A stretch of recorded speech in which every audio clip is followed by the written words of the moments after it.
Dan saudara, akhirnya saya bersama dengan pengacara dari keluarga Brigadir Yosua, Ya. Bung Kamarudin Simanjuntak, dan ini ada sejumlah dokumen-dokumen yang terbaru, saudara. Nanti saya akan tanyakan soal dokumen ini, tapi saya tidak boleh untuk membawanya. Kalau saya baca hasil otopsi kedua Brigadir Nofriansyah Yosua Huta Barat, Bung Kamarudin sudah punya dan sudah dibakukan di Notaris. Tapi saya nggak boleh bawa ini ya. Nggak boleh. Iya, oke. Dan abang belum pernah wawancara khusus di TV seperti Saya belum itu? pernah wawancara khusus. Jadi saya hanya diwawancarai TV ketika melapor di Barreskrim Polri dan atau ketika doorstop. Ini yang pertama ini datang ke sini nih. Terima kasih bang. Iya. Jadi eksklusif di Aiman ini. Iya. Tentu ini hal yang menarik karena abang juga pasti punya bukti juga terkait hal. Saya masuk ke sini bang karena saya mendengar bahwa abang mengirim dokter pada saat otopsi kedua, betul? Betul. Saya tidak bisa mengambil, saudara. Saya ingin tunjukkan ini. Dan ini sudah dilegalisasi oleh notaris. Dan dari sini saya tadi sempat membaca, memang ada hal-hal yang berbeda jauh dari apa yang selama ini ada. Iya, betul. Saya mohon izin ya, Ya. Bang. Otopsi kepala bagian belakang, kepala di sisi kiri terdapat luka terbuka berbentuk lubang. Tidak beraturan. Luka berbentuk lubang yang bentuk corong ke arah dalam 2 cm diikuti retak tulang sampai basis kranit. Lecet melingkari luka ke dalam tembus ke puncak hidung, membentuk sudut 60 derajat ke kiri atas.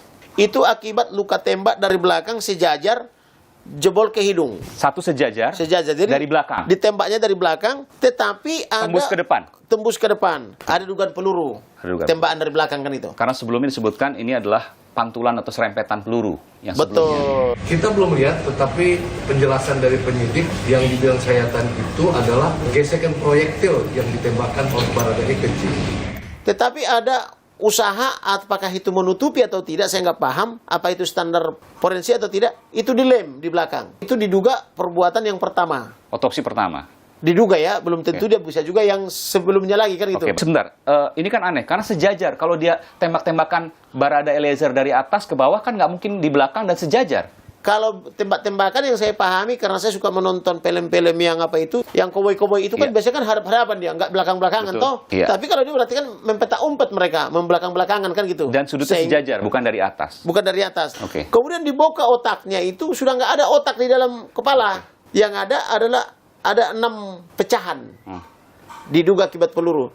Nah, kemana otaknya kan begitu. Nah, kemudian dibuka lagi ini, ditemukan otak itu sudah ada di dalam perut. Kenapa di perut? Nggak ada yang tahu, karena proses otopsi. Hanya mereka yang tahu sama Tuhan yang tahu. Baik. Nah, tembakan kedua diduga dari sini. Karena ini bolong ini dari sini ke bibir. Sudutnya dari bawah? Iya. Oke. Dari bawah ke sini. Kalau dari sini dia ke bawah, logikanya tembus. Kan tembus ke sini. Tapi kan ada yang di sini luka juga. Adanya di sini, di pundak. Oh, beda. Jadi nggak mungkin jadi letter L pelurunya begini kan? Oke, ini informasi baru ini. Peluru ketiga sesuai dengan itu hasil otopsi itu di dada.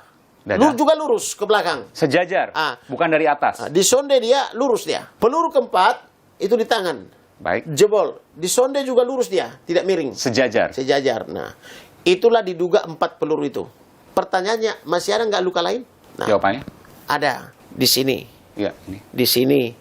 Di sini.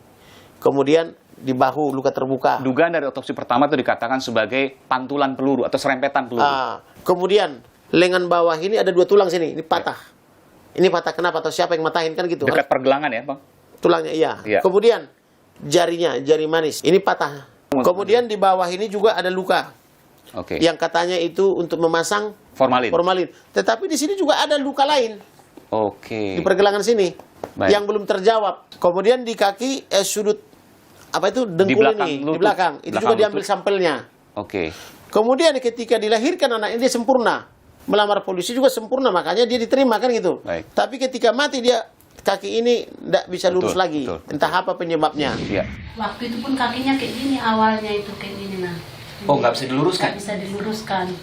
Nggak bisa diluruskan? Nggak bisa. Jadi dalam posisi peti mati, kakinya bengkok seperti itu? Kayak gini, persis kayak gini. Nggak coba untuk diluruskan misalnya? Kami luruskan, kami coba luruskan kayak gini lah. Kayak gini lah. Nggak bisa lurus? Nggak bisa. Dipaksain nggak bisa? Iya, nggak bisa. Kemudian di punggung belakang, ada juga luka. Nah, ini kan butuh penjelasan. Ini kan abang otopsi kedua masih perlu 8 minggu, tapi kok abang bisa dapat duluan? Karena saya kan kerja siang malam, mungkin mereka kerja paruh waktu. Kemudian mereka kan masih menguji sampling, saya tidak menguji sampling. Artinya kesahihannya apakah bisa dipertanggungjawabkan? Sahih ini kan keinginan mereka. Jadi setelah kami rapat awal di gelar perkara itu, Mereka setuju. Ketika otopsi dan visum reparatif ulang, kami harus ada di situ. Atau perwakilan pengacara atau keluarga. Tetapi terus berkembang ini, akhirnya keluarga tidak boleh, pengacara tidak boleh karena tidak expert bilangnya. Rapat terakhir mengatakan, oke lah, boleh ada perwakilan kalian, tapi harus dokter dan atau bekerja di rumah sakit atau paramedis. Nah, ini udah jam-jam terakhir ini. Tapi Tuhan sangat baik. Dalam waktu tidak sampai 1 jam, kita dapatkan 2. Maka yang 2 ini saya kasih surat penugasan. Bertugas untuk mewakili keluarga, turut serta di dalam ruang otopsi. Jadi mereka ini bekerja sama dengan dokter forensik yang dari RSPAD, dari SCM, dari Andalas maupun dari Bali.